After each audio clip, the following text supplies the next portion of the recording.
record this. Okay, again, welcome everyone. We're going to be talking about the incident review of Muni, Savyon, and the case that happened earlier this summer in 2013. We just briefly went over some of the housekeeping, a little bit about myself. That's me. Feel free to contact me in any way. And the thing I want to mention again is this is a group discussion, so feel free to speak up, add points of view. I just showed you the name of the person. You can look up YWCA shooting New Hampshire, and then it'll pop up, or look up, add in the words Muni Savyon as well, and you could find it. Now, regarding all this, I just want to make one comment, if anyone's especially familiar with the case, that again, this is all gleaned from media reports, which has inherent difficulties. It could be wrong information, misleading. So even though we're dealing with a real case, I'm assuming that some of these facts are hypothetical, and also we don't have certainly we don't have all the information that's available. And so if we were doing a real investigation, we would try to dig up more info. But again, we're just trying to work with what we have. The point is to use this exercise for the practice of threat assessment practice.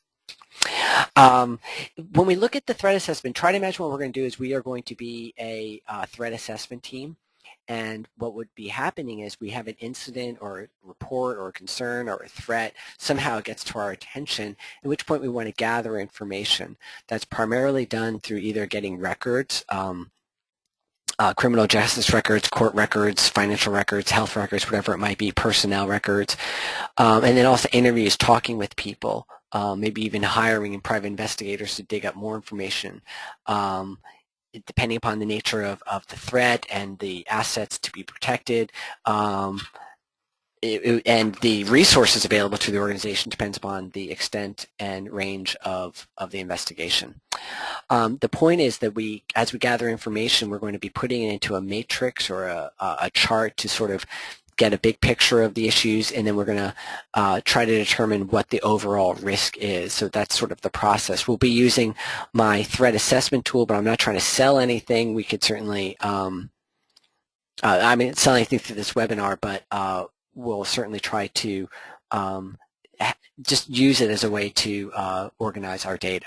And then certainly we can talk about security measures. Ideally, the idea is to look at the risk and then put the appropriate level of security measures depending upon that risk. Now, for your own organization, I do suggest that you have some sort of threat assessment team. Again, it's a little bit easier for larger organizations, but right now we're going to pretend that we're the threat assessment team, and there might be different people on this call with various levels of skill. Maybe you're security and tactical and sort of physical security focused and experienced. Maybe you're an attorney and you're more aware of risk management issues and liability concerns. HR certainly has their perspectives. The thing I want to emphasize here is that each person has their own perspective depending upon their profession, and that's their job, is to be aware of these concerns, nuances, and issues.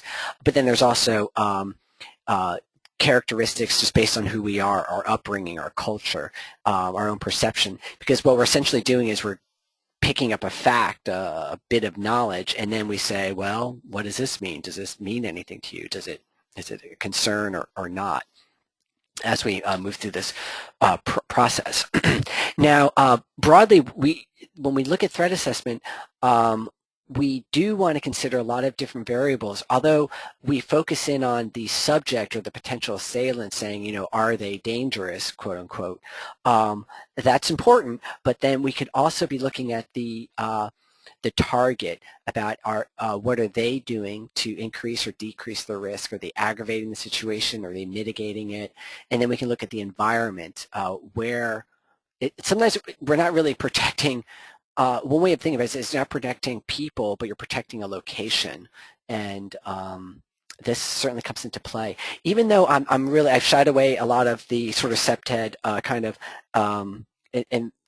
physical security measures. I think this case does raise a few issues that I want to converse with you and get your opinion on. So, and then that's my final slide. So we're going to switch over now to my threat assessment tool, and because usually I get timed out, and by the time I get to this slide, I decided just to start off with the login page. So I'm going to click in a user login, and that's my standard for my fooling around. And here are my previous cases. I'm going to create a brand new one, and as I mentioned, his name is Muni Savyon, and I did download his picture earlier. Where is he? There he is. And it gets put in there. We're going to say this is a client. And I'll get into the details of this in a little bit. The target is wife and son, and I'm going to just let this for now. So here we have our case. These are the previous incidents and characters that I've analyzed. But let's look at Muni. What we're essentially doing then is going to be filling in this chart as we gather information to see how we could have predicted this. What is this? Let me get into the case, if I may. Again, if you're Googling around, the last name is Savyon, S-A-V,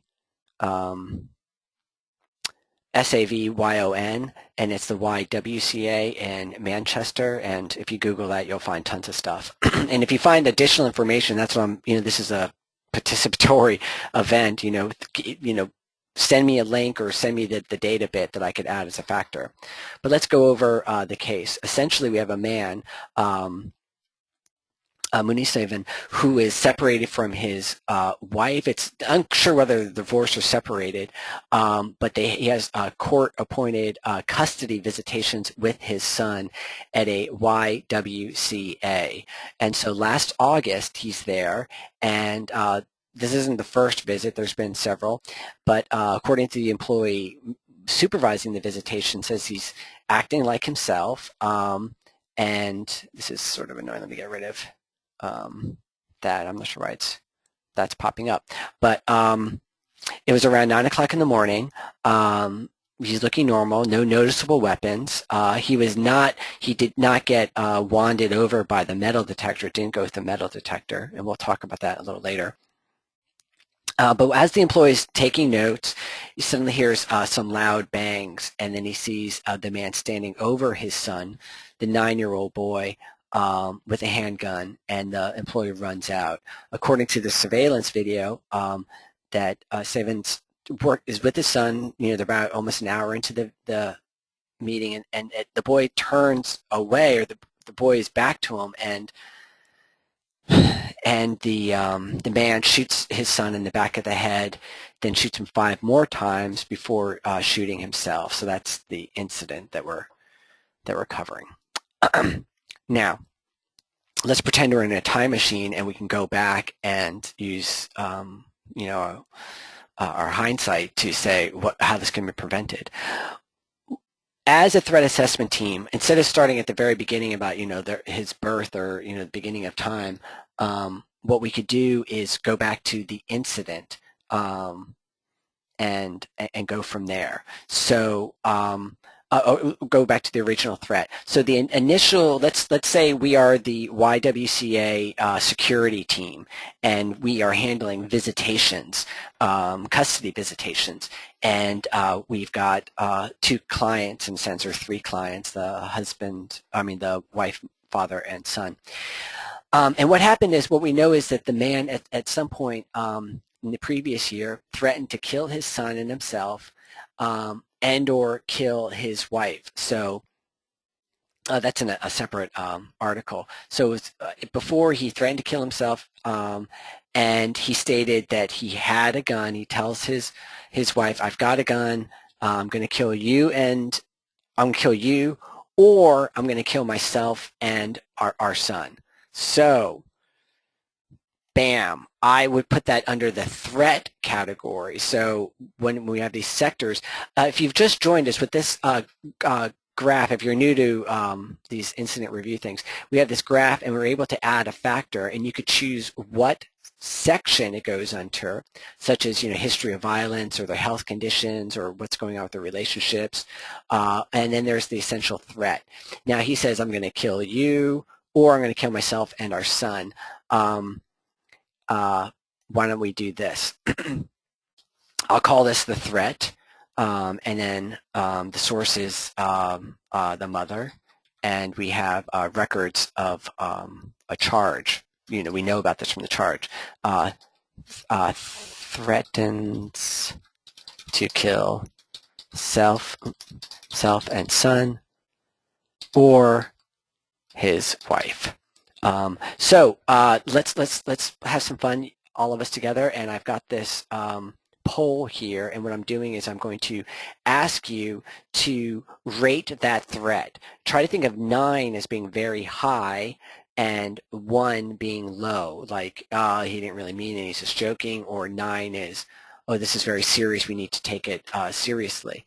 Hopefully you all could see the poll now, and it says that you can't see the poll. According to this, no, it says it's open, and obviously you're responding, so obviously it's open. I'm going to give you guys a couple more seconds to enter in your data, and I'm closing it, and then I'm going to share it. And as we all agree, this is very serious, and so we're putting it to 9.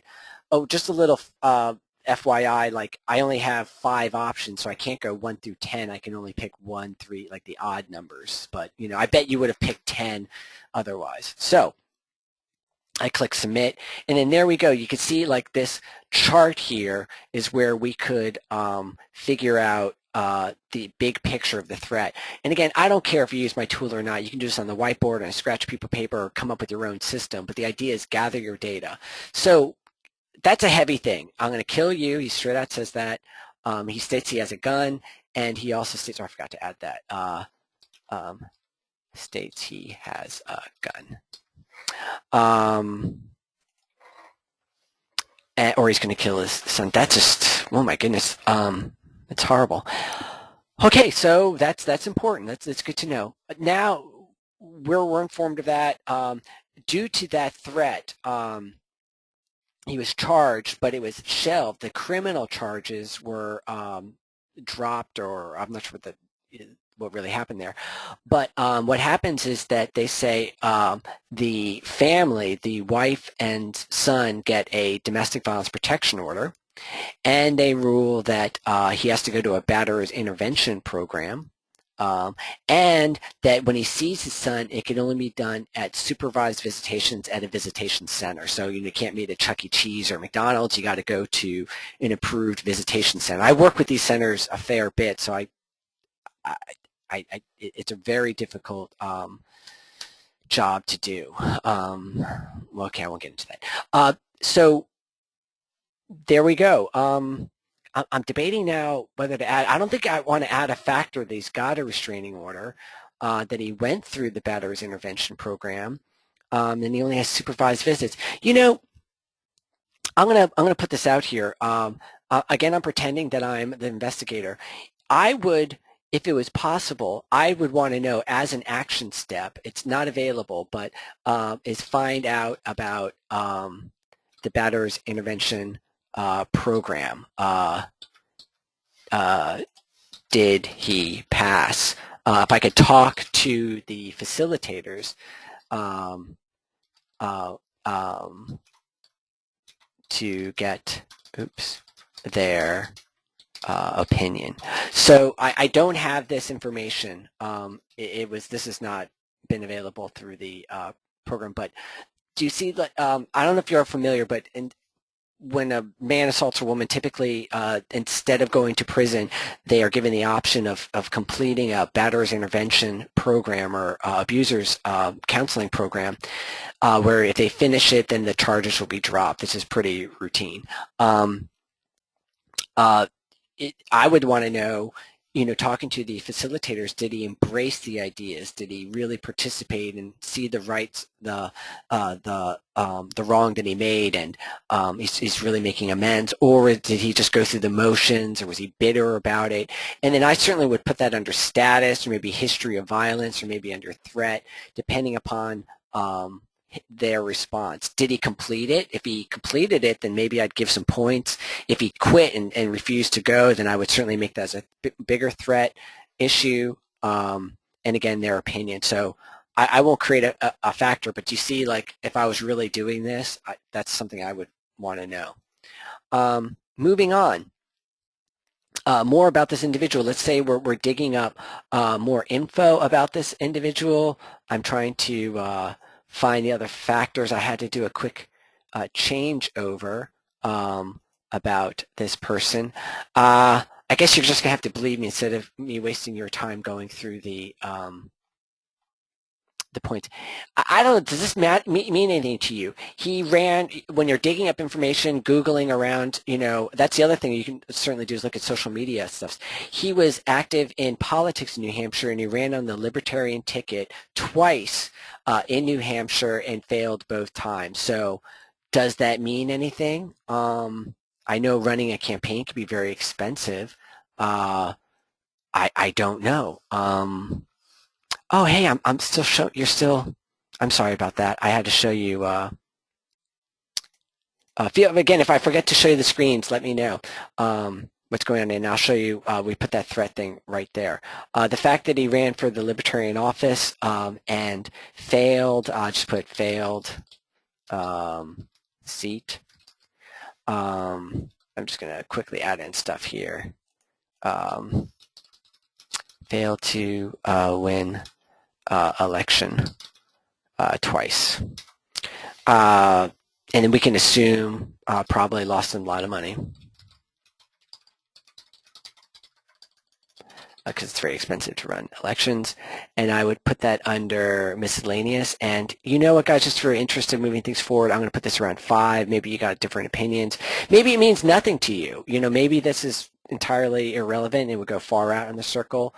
Closer in is something more dire. I'm just, again, sometimes the information you're going to gather is quote unquote useless. Like it's not important. It doesn't mean much. Moving on, I do want to put out and I'm sorry, some things got lost in here when I had to do the switchover. Talking to his previous wife, he was married before, he had a previous marriage, and he had a good marriage with us. So even it ended in divorce, but she said that he was nonviolent. So other ex-wife testimony, how should I put this? Previous ex states that he was a kind, non-violent person, never expressed any violence, even though they went through a divorce. So I'm going to put that under relationships. Well, let's ask you, where do you think this falls? I'm going to do our little thing again. And the point I want to make is you're doing the assessment. You find out he was previously married. You talk to her. She says, no, he's nice guy. Yeah, we divorced, but for issues. But is he violent? No, he's not violent. And I'm sorry I wasn't able to find that article to show you. You just have to trust me that was stated. Okay, yeah, some people are putting that around there, so I'm going to close up the thing and then share with those results. And you all put it around 5, so I'm going to put this around 5. And there we go. Now you see that I'm putting it around there. And okay, let's. Oh, I got to put something in the source and storage. Okay. Ex-wife states that, not a violent guy, so it's not a big deal, but it does have some concerns. Okay, I'll go with that. We mentioned the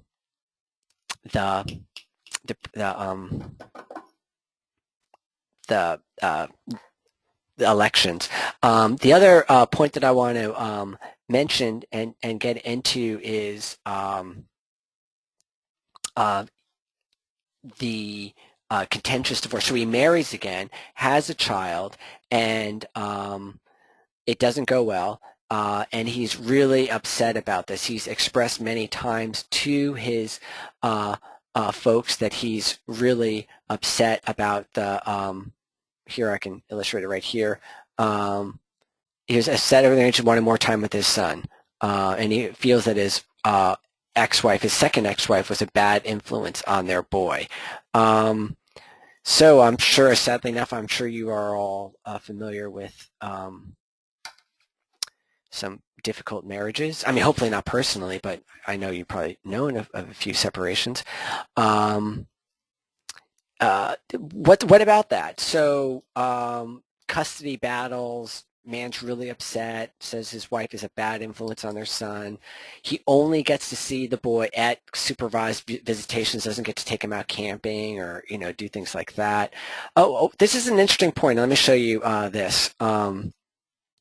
With your votes, we've got two folks saying it's a 7 and one person putting it a 9. Now, I've decided just for the sake of keeping things simple, just rounding that out, like averaging it out. But I mean, that's my executive decision to go with this. So as we talk about the custody issues, where is that? I'm going to copy that and put it in here. The point is about the relationships that he has going on, or that can possibly from their status, is one person said 9, the other person said 7. Let me show you. So I make the decision that I'm going to just be egalitarian or be fair and just make it an 8. The point I want to make here is if we were a real threat assessment team, this just shows you a little bit about how we got different opinions. Some people think it's very serious. Some people think it's less serious. Now, how as a team do you decide its importance? Now, of course, you're going to have your own opinions and maybe it's not going to change, but when it comes down to setting up security measures, opening up the company checkbook and spending money, based on your concern about the threat, how does the group agree on the issues? Do you average things out? Is it like a jury where everyone must have a unanimous decision? You keep on talking till it's unanimous. This is a much bigger discussion about teamwork and about leadership and communication issues, but I want to point out to you how fundamental it is. There's not much difference between 7 and 9. I've seen threat assessments where people are like blowing it off, that's not a big deal. Other people are like, oh my goodness, are you crazy? This is a dire warning sign. This is a really important part regarding threat assessments when it's done in a team approach about how serious it is. So I put that right there regarding the custody. That's a huge point. Now, let's move it a little further. What's one other point that I forgot to say? Oh, it's August 7th. The other point that I wanted to make, where did it go, is his brother died. It was well known that he was very close to his brother, that Muni was very close to his brother. His brother was in Israel, and his brother passed away, and so he flew back to Israel to attend his brother's funeral. And when he came back, the rabbi, good faith leader, is in communication with him, and he says he's been really depressed about his brother's funeral. So I'm going to put that under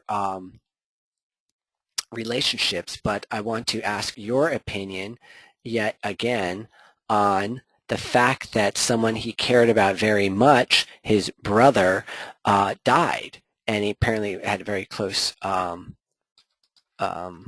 relationship with his brother. So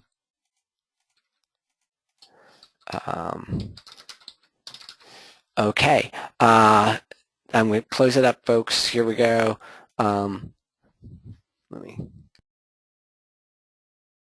Okay, let me share the results. You put that again as very high as 9. Again, I'm sorry I can't give you a 10 if you want to give that option, but you all put that as a 9, meaning very serious. And that's an excellent point. So here we go. Here's the factor. I wrote brother right there, referring to the brother's death. I'm going to put this way up close to the center, demonstrating its importance. Whom he was close to. Rabbi states that he was really distraught. Oh my goodness, can I spell distraught now? No, of course I can't. All right, so hopefully you all could see this, right? Let me see the audience view. Yep, you got the view again. So under relationships again, we see he's lost his brother. And okay, a little education here. Please understand in threat assessments, I look at a lot of different factors such as their health, financial concerns, and then one is relationships. One is, do they have relationships that they can use as a backup? He's really upset. He can't see his son. If he had other relationships, maybe he started a new romance, and maybe the new romantic is pregnant, there's a new child, or maybe she's got children that he can be close to. Those are all mitigating factors. Those are positive things. Maybe his brother was someone who he always lamented to and vented to get his frustrations out. And he loses his brother, and that's really disheartening. So I think it's right to say that this was a very important factor that a week earlier. The other thing we need to look at is a timeline issue. Again, the threat that he made was about a year ago, or more than a year ago. Other factors, losing the elections, then his brother dies. This is all adding up. One thing that I think my tool does not show is any sort of timeline, meaning a broad sort of view of how things are escalating, and that's something this does not show. And when you do threat assessments, do pay attention to timelines and events, because when things start clustering together, bad things start clustering, that is definitely a red flag. Now let's skip on to our next red flag, and that is that he purchased ammunition on August 7th, and at some point, regarding the gun that was used, we knew that it was originally purchased in Ohio back in '92 and in a private sale. It was sold in 2003. We're not going to get a discussion about gun control at this point. But if there's any way that you can know that he recently purchased ammunition, that he recently purchased a gun, again, let's hypothetically go with this. I'm just going to write gun. What does this mean to you, folks? The other important question is, how would you know? Would it be that someone talked to you and you heard about it? I'm going to actually hold off on the poll because I got one other point that I want to make. That I only have one poll left. So a gun. He recently bought. We know he had the gun, but he recently bought ammunition. To me, that certainly is a factor. We know that he just lost his brother. He's made previous threats. Now he's bought. I'm going to change this to ammo. And one factor is, how would you even know about it? But if there's any way that you could, there might be, the average person wouldn't have access to, whether someone purchased a firearm. Law enforcement would be able to know if there's a background check done on them to get the firearm. There's no way you would know that he got the ammo unless it came through like leakage, meaning someone knew, someone went with him to the place, someone went to the gun range with him, he told someone, hey, I just bought this ammo. Again, the point is, this is all after the fact that it was found out. I put that under, hey, where did it go? I thought I created that thing. I'll have to create it again. Maybe I hit cancel. I'm going to move this under history of violence, because that's where I put that. Bought ammo. Again, I would fill this out a lot more in detail if I was really doing this. I'm just trying to quickly move through this program with you. So, lost brother, made threats in the past history, and now he's actually capable of. So one of the things when you look at threats, there's also details, timeline concerns, and then a very important part of naturally of any kind of threat is, are they capable of carrying it out? If I said I'm going to, nuke your house, well, that's probably unlikely. If I really meant, like a nuclear detonation, because how would I get my hands on such an item? If I say I'm a, 5'6", 117-pound guy, and I'm going to beat the heck out of a guy who's 270 and 6'3", well, I like to give it a shot, but I don't know if it's going to be possible. But if I say I'm going to shoot you, and then you happen to know that I got a gun and bought an ammo, that certainly makes the credibility much higher. Let's put the nail in the. I almost said nail in the coffin. Let's give you the worst part. Where is it? I think I'll put it under here. Sadly enough, he sends out an email earlier that day. So hours before the killing, he details the plot to kill his son and himself to his neighbors. In the email states, one important thing you should know, there's nothing that you or anyone close to me could have done to prevent this tragedy. That's very interesting. And you need to know why I did this. Never mind, the man is insane, which is interesting. He refers to himself in the third person. Bam.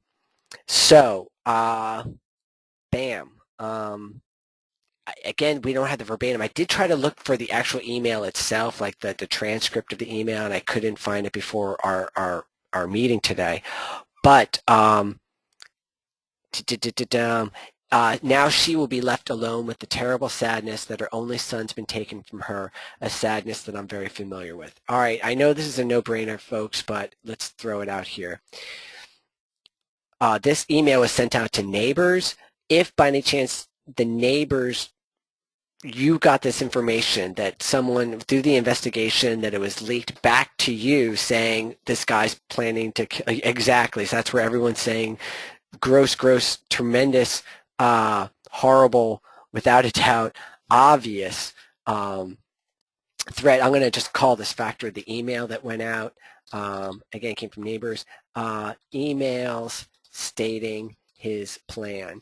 And also words like, now she's going to know the loss that I've lived with, things like that. We're not going to get into the psychology right now regarding this issue, but you can't get any more clear about that. I'm going to put this under threat, and I'm going to put it right at the center.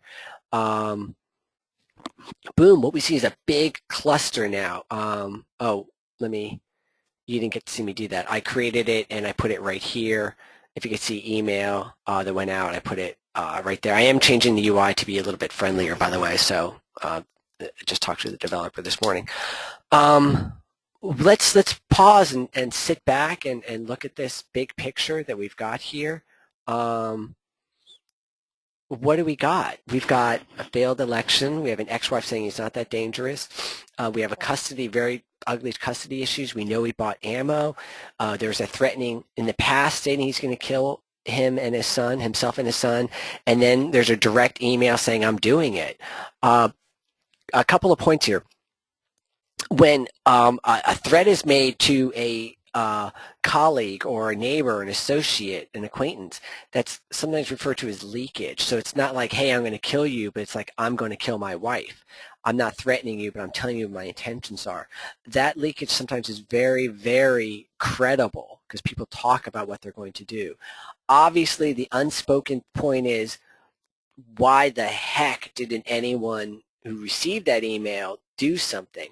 We can only assume, and then I'm just trying to be generous here, that people did not get the email. It was sent, let's say, at 6 o'clock that morning, but no one opened that email until after the event.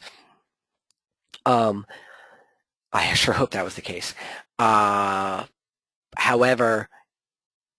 when this sort of leakage occurs, I take it pretty seriously, and that's why not only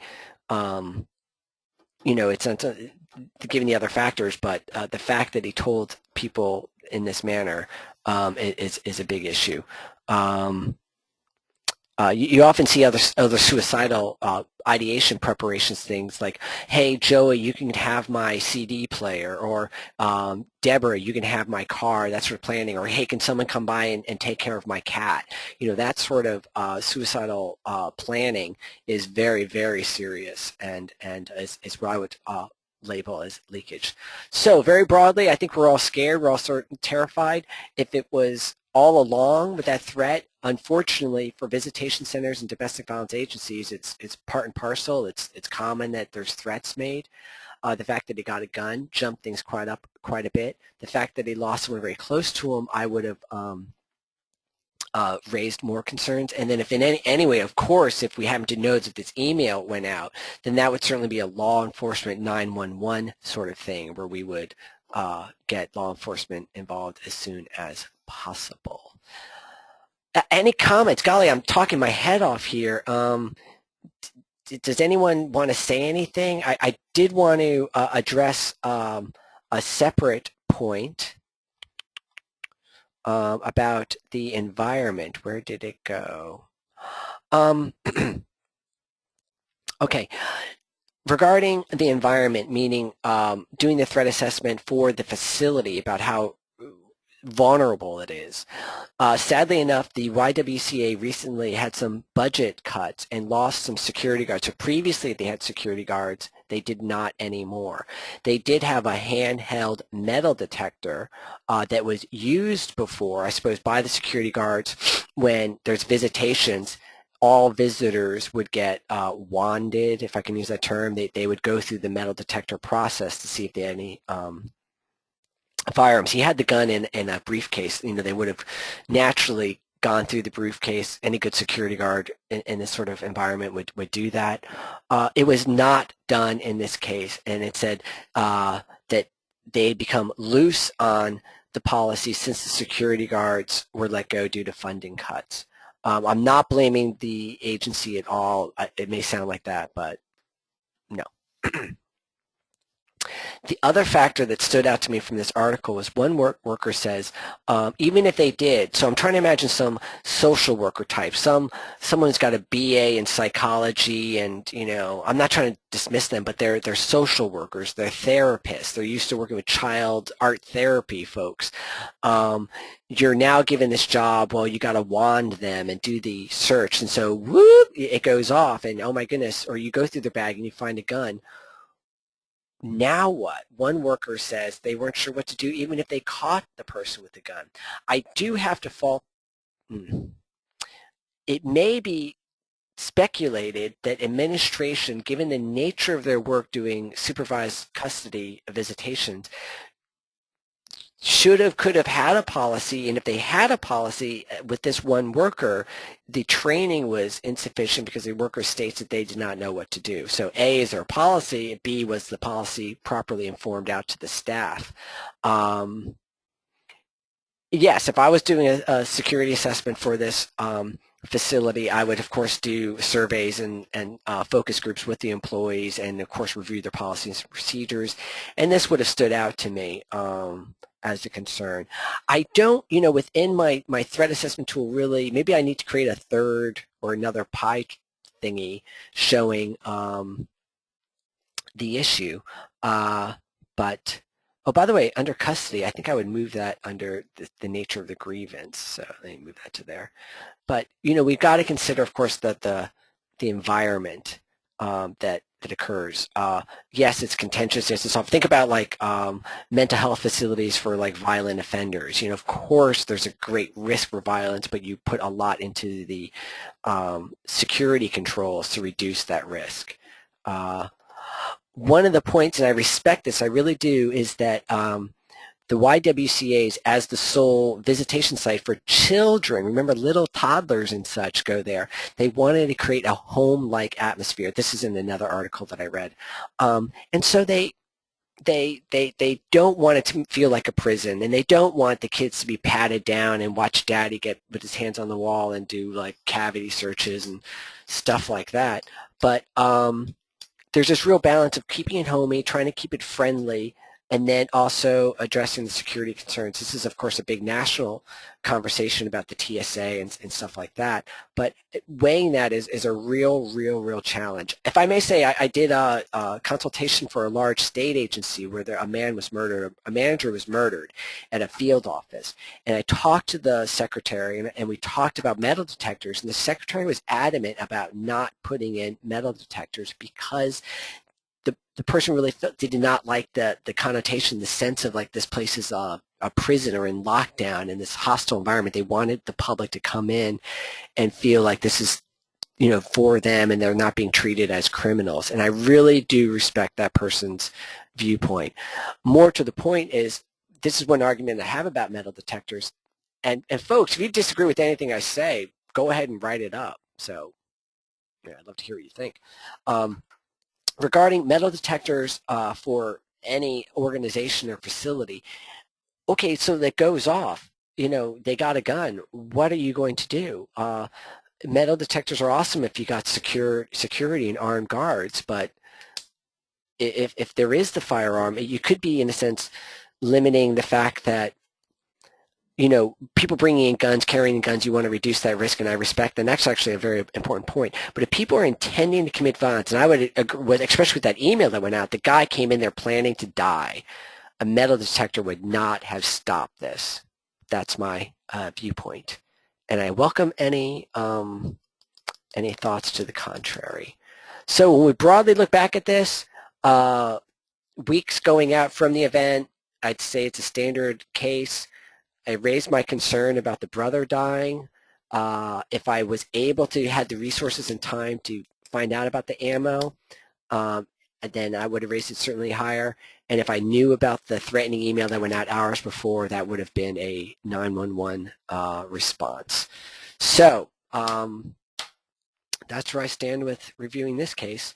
Any other views, please let me know. By the way, we're here just talking, but if you're really using this tool, then you can certainly use the comments section to share, because we're not maybe in a live meeting together, but you could track your concerns and thoughts in here. Action steps could identify things that need to be done. So yeah, that's some ideas right there. Folks, that's sort of the presentation. We are right about that 45 minutes. I just want to thank you for attending. Again, if you want to use that threat assessment tool, send me a note, send me an email, or send me a note right now in questions, and I'd be glad to set you up with a free account to try it out. The other tool that I've got is this threat assessment, this e-panic button. If you look down at the bottom right of my screen, oh, that's right, I switched my account. You can have any number of buttons. So I just was doing some testing earlier, so I created one like this. This button could say gun. It could say get me coffee. It could say I need a hand. You can have 5 buttons. One button for I just need support, to a button stating I'm in danger and being threatened. I just have this one button. When you click it, you get a pop-up. It booms. You hear the little alarm. Boom, boom, boom. Let me stop that, actually. There we go. And it says what the nature of these, actually, as you can tell, that's gibberish because I just quickly typed it in, but this message could be anything you customize, such as help, I need a gun, or I need support, or that Muni guy is here, whatever you want to put in. And this identifies the sender. And this pop-up goes to anyone you want within your network. Along with this pop-up, also emails and text messages go out. If I turn on my webcam, I'll show you my text. My email, it's probably filled with stuff, so I'm not going to show my email right now, but I got an email as well when this alert thing's sent off. So if you're interested in this, again, this is free to try out too. Just send me an email, and I'd be glad to hook you up with this e-panic button. But folks, a lot's going on, including me not eating breakfast or lunch, so I'm going to go do that. I hope everyone's doing really great. I hope that there's no more cases. The one final thing I want to show you, if you're not familiar, I do have this website called the Rampage report. There's the URL up there. And if you are interested in cases of workplace violence, school violence, random acts of violence, I do have this map, this interactive map sort of showing incidents that occur. So, for instance, this one right here was over in Myrtle Beach. This happened last month. You can click on it. You get the basic fact right there. You click on it, and then, oops, oh, well, there it goes. It goes to the redirect of the case. So you could follow up with incidents. If you're interested in certain types of cases, I do have a filter in here that says only coworker, or only domestic violence cases, or only client-patron related. This incident with the YWCA I put under client and patron, even though it was a domestic issue. The violence was really from a client, and so that's why I would put under that category. So you're able to categorize this. And then if you just don't want to use the map, you could also look at this table right here of incidents, and then here are my most recent cases. Sadly enough, I keep filling this in. This is a very interesting case that I want to find out what happened there. But maybe if I find out more and there's lots of warning signs, we'll do the next incident review on that incident. But in the meantime, folks, I want to thank you, and I think we got one person left. Before we go, we got to say one thing.